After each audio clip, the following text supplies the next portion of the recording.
Hello there, Geminis. Welcome to your weekly reading. In terms of your love relationships, I have two definitive storylines here.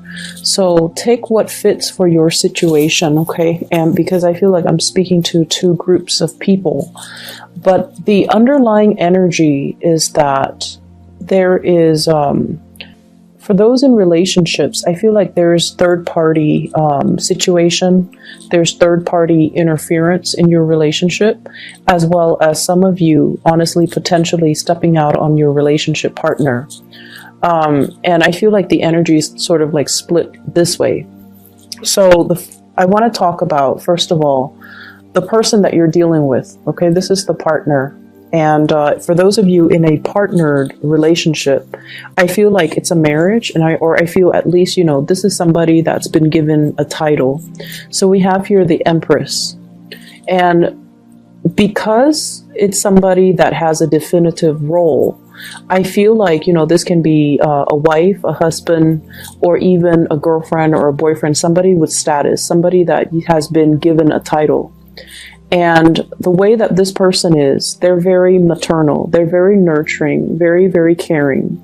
And they do a lot in order to maintain the household. They also do a lot in order to maintain stability within a dwelling, within a family unit. They are also the bearer of traditions. And, they keep the customs alive. They keep the household running. They keep the kids nice and clean and well fed, and they put them to bed. And you're dealing with somebody that embodies the energy of love, nurturing, and abundance. On the negative side of this person, I feel like they can be a little bit controlling. They can be a little bit materialistic or a little bit frivolous, a little bit too much into the way that they look, the way that they are seen by the outsiders, or the way that they are seen by their family. But this is somebody who is very, very strong. They have, generally a very good sense of like a moral compass. And they operate from a space where they like to take care of people. They like to nurture. They can also have a lot of suitors because this deals with beauty. It deals with harmony, beauty, and just appearance. So they could have, a lot of people vying for them. They can be very beautiful personally, or at least in your eyes.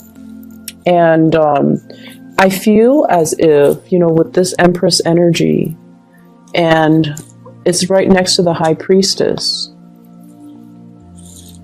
The High Priestess, usually in the traditional Rider-Waite deck, it's like the hidden woman, okay? The Mister or the Mistress.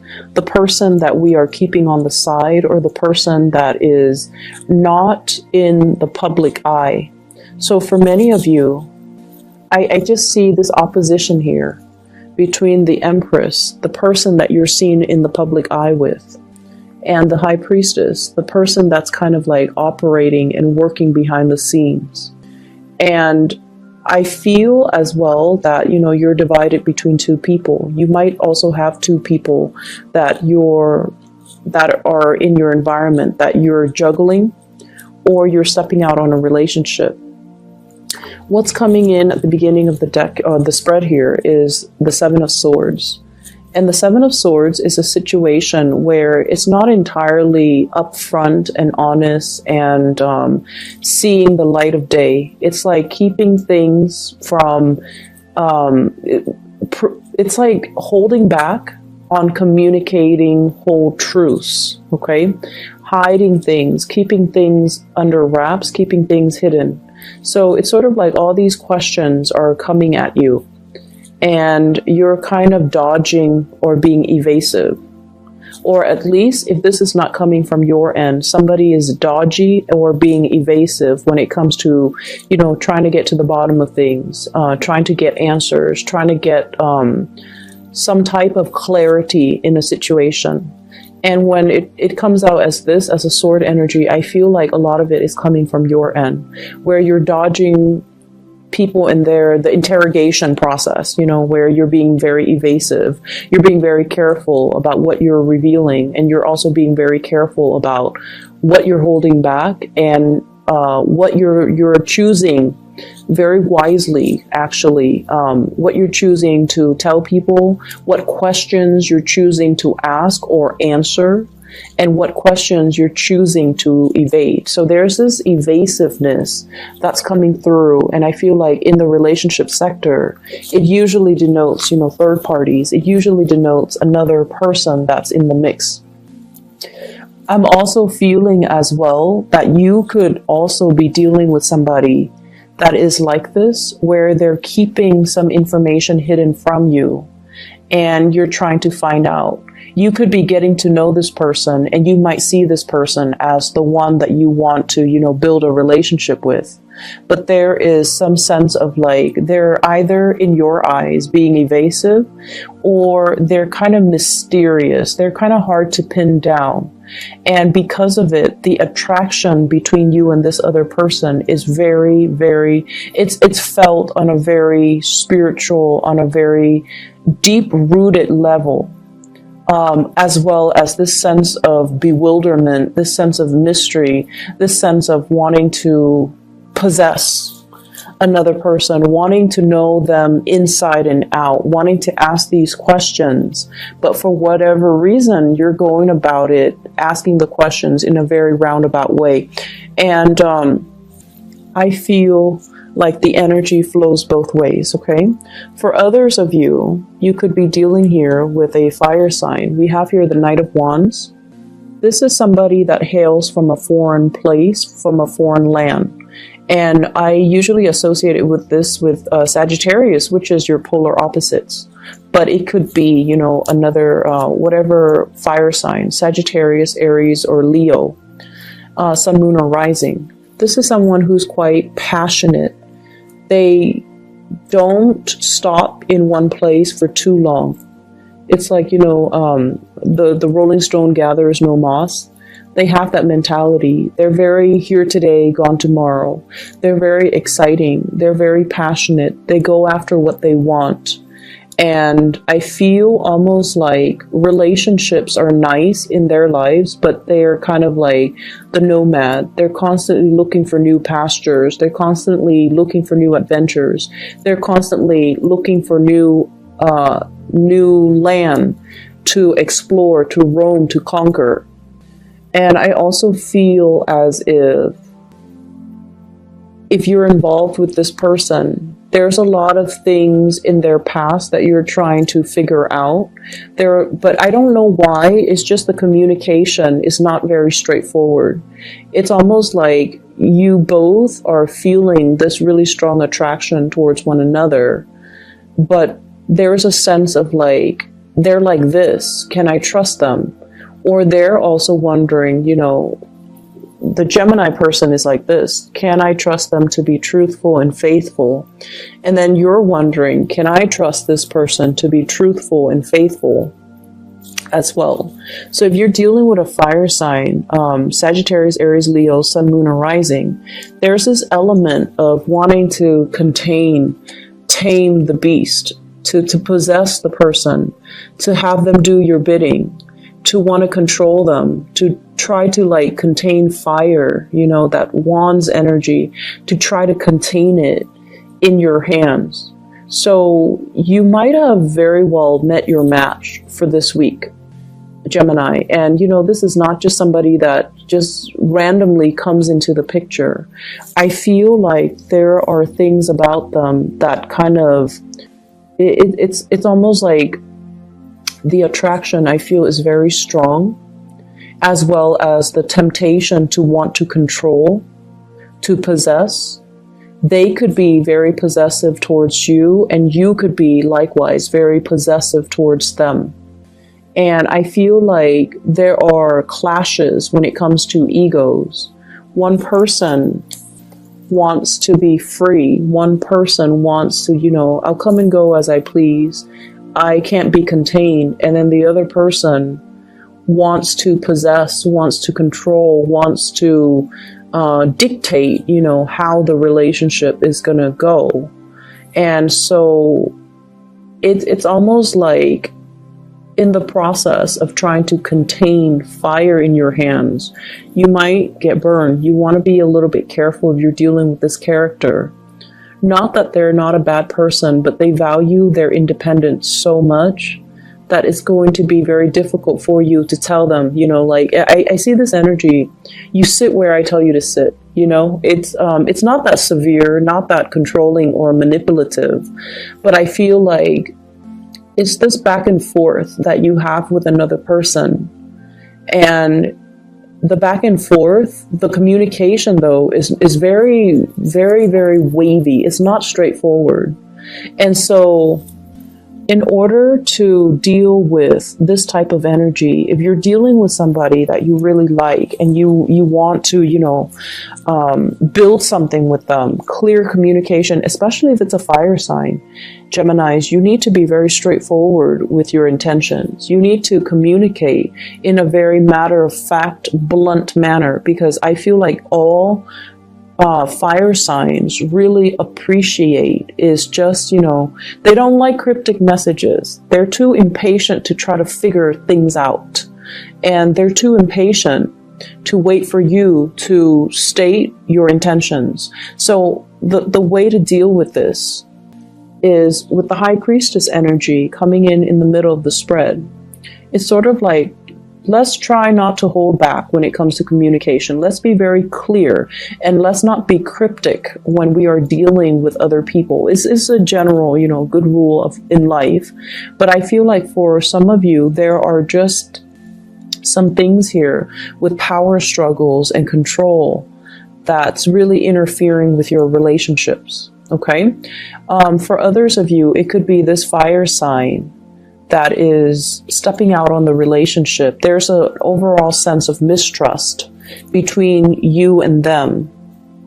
And there's an overall sense of like wanting to, they might have several options. And you know, with the partner you're dealing with or the person that you like, they might be somebody that smells really good, that looks really good.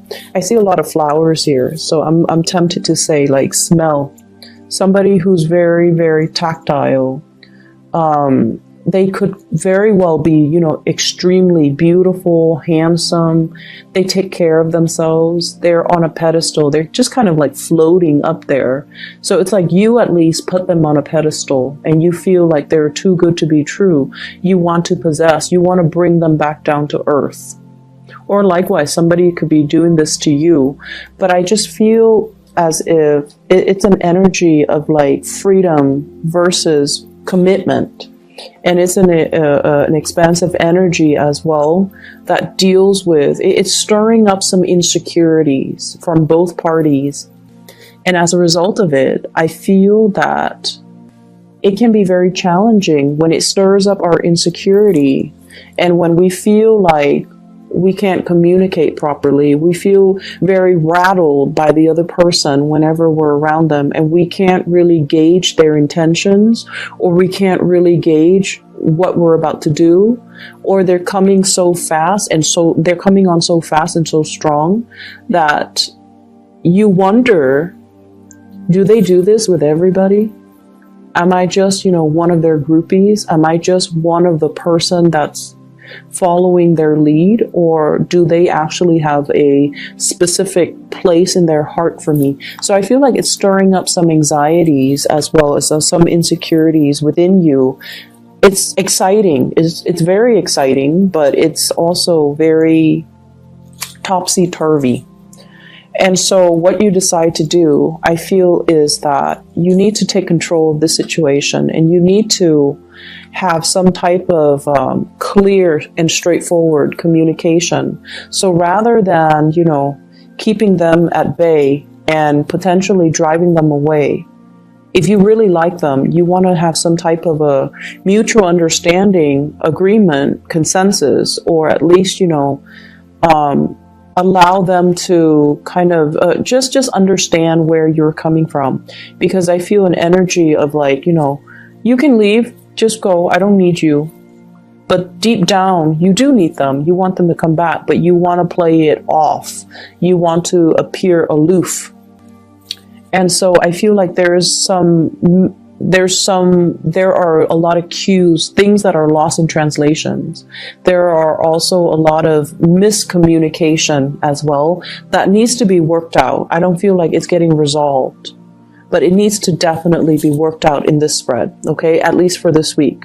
So if this sounds like the situation you're in, where it's not third party, but there are fears of third parties, and you need to kind of just, open up that channel of communication. If you are dealing with a third party, I feel like your intuition is leading you on the right path towards kind of freeing yourself and not being, it's like, being wrapped around somebody's fingers and feeling like they've got you pinned down. You can't go, even though you want to go off with somebody else. It feels like that to me. Moving on to other areas of your life here, this is pretty much serving as your spiritual advice. And what I feel overall is you are going to be playing mediator this week, okay? And I see some issues when it comes overall here to dealing with people, giving advice to people, being kind of like the onlooker in a conflictual situation. So for many of you, you might be, you might work as a therapist. You might play therapist for family members. You might play therapist for friends. You might be as well playing therapist for coworkers who are not getting along, who are competing with one another, who are working at cross purposes with one another, who are not communicating very well. And so you're going to be kind of like the person that they all go to vent their emotions, to vent everything that they're feeling.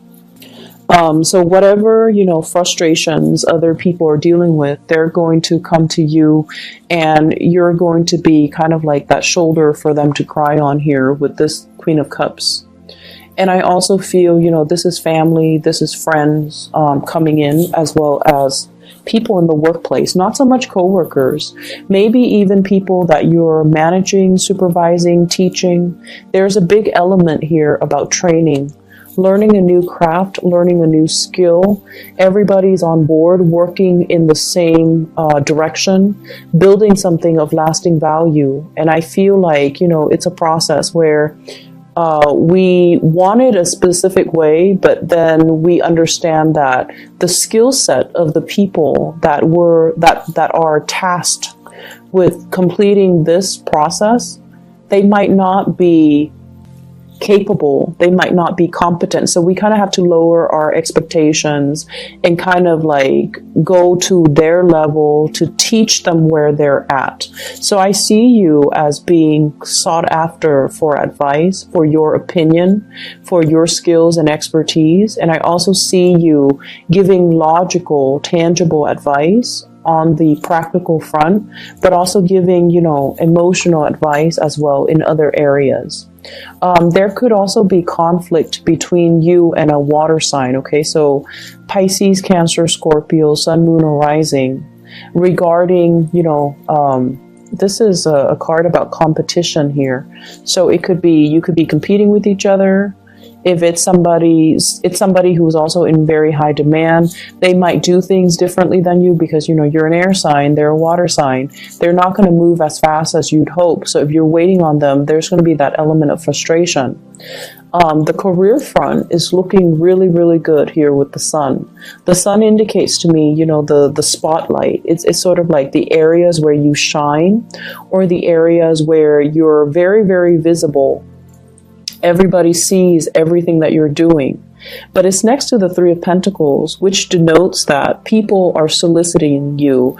They're trying to find you. They're coming to you in droves to try to get your expertise, get your ideas, get your opinions. So I feel like you're giving off advice, and then the other person stalls, and they're trying to, work one step at a time. So when I mention like the people in your midst, they're tasked with doing something, but their skill level or their expertise or their capabilities are not on par with what you had planned for them. So you have to lower your expectations a little bit. This is sort of like somebody who doesn't really know how to do things repetitively. So it could be, you know, they're trying to remember the process. So they do like 5 things and then they stop and ask for further clarification or further advice before they can move on to the next thing. It's not like the 8 of Pentacles where, you know, they've done it over and over and over and over again and now they're an expert at it. It's just they're going to stall. They're going to take a little bit more time. They're going to need a little bit more guidance before they proceed to the next step. So in opposition, so it's like, it's not like this where they're kind of working without direction. You know, they know exactly what to do. They know how to do this because they've encountered it before. This is sort of like waiting for feedback, waiting for the next step, waiting for further advice. So I feel like it's a stop-go in the work front, but people are stopping and going. Whereas you're the one overseeing the work, overseeing the end result, and you're giving snippets of advice along the way. I feel like the work front, the professional front, it's working out really, really well. It's just as well, I feel, with this love situation, you know, if it's a third party interfering, it could heavily be as well, like, you know, I'm hearing like unwanted attention, a lot of unwanted attention that can lead to misunderstanding as well. So it could be where there's like an active third party interfering in your relationship and it's creating jealousy. Even though you're not partaking in that, it can also create jealousy. It can create misunderstanding when you're trying to nurture and foster a relationship with somebody else. Okay, so I hope the reading has been helpful for you guys. Best of luck for this week. Okay, take care. Okay, take care. Okay, take care.